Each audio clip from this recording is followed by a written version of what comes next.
नाग पंचमी की कहानी। एक नगर में एक सेठ जी रहते थे। उनके 7 बेटे और 7 बहुएं थीं।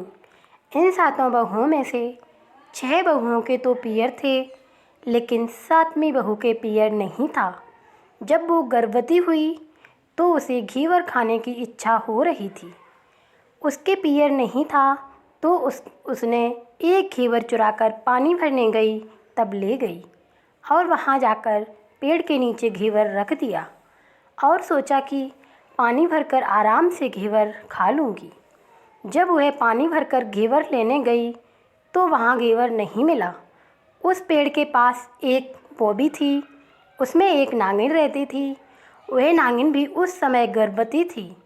घेवर को देखकर नागिन की इच्छा उसे खाने की हुई और उसने घेवर खा लिया। उस नागिनी ने सोचा कि यदि साहूकार की बहू मुझे गाली देगी तो मैं उसे डस लूँगी, और यदि कुछ नहीं कहेगी तो इस बिना पीहर वाली को मैं पीहर दिखा दूँगी। साहूकार के बेटे की बहू ने कहा कि शायद कोई मेरी जैसी ही होगी जिसने यह घेवर खा लिया। ऐसा सुनकर नागिन बहुत खुश हुई और उसने अपने बेटे से कहा कि तुम इंसान का रूप बनाकर जाओ और साहूकार के बेटे की बहू को लेकर आओ। नागिन के बेटे ने इंसान का रूप बनाकर साहूकार के घर चला गया। वहाँ जाकर उसने कहा कि हम हमारी बहन को लेने के लिए आए हैं। तब सास ने कहा कि पहले तो कभी नहीं आए, इतने दिन कहाँ थे। तब उसने कहा कि जब हमारी बहन का जन्म हुआ तब हम नानी के घर थे और शादी हुई तब हम परदेश कमाने के लिए गए हुए थे।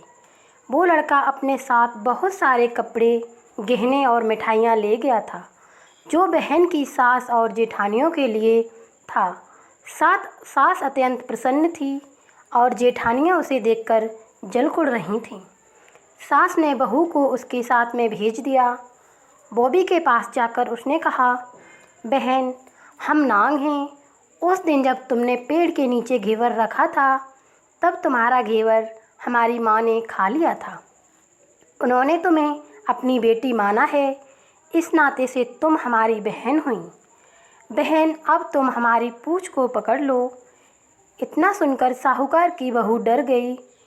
तो उस नाग बने भाई ने कहा, डरो मत बहन, हमने बहन माना है, आपको कुछ नहीं करेंगे।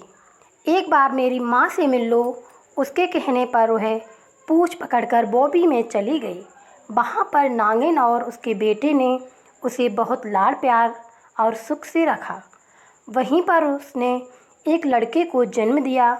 जब उसका लड़का थोड़ा बड़ा हुआ तब की बात है, पड़ोसन ने साहूकार के बेटे की बहू को सिखा दिया, अगर तू तेरी नागिन माँ की इतनी ही लाडली है तो तू तेरी माँ से कहना कि आज तो नागों को दूध मैं ही पिलाऊंगी। पड़ोसन का ताना उसे सहन नहीं हुआ। वह माँ से जिद करने लगी और नागों के लिए दूध ठंडा करने लगी। अभी तक दूध ठंडा नहीं हुआ था, उससे पहले ही उसके बेटे ने घंटी बजा दी। घंटी की आवाज़ सुनकर छोटे बड़े सारे नाग दूध पीने के लिए दौड़ पड़े। जब उन्होंने दूध में मुँह लगाया तो बहुतों का मुँह जल गया। तब नाग क्रोधित होकर बोलने लगे कि हम बहन को काटेंगे। उसकी माँ ने उन्हें समझाते हुए कहा कि इसे मत काटो, ये तुम्हारी बहन है, इससे गलती हो गई। तब से ही नाग पंचमी को मनाया जाने लगा।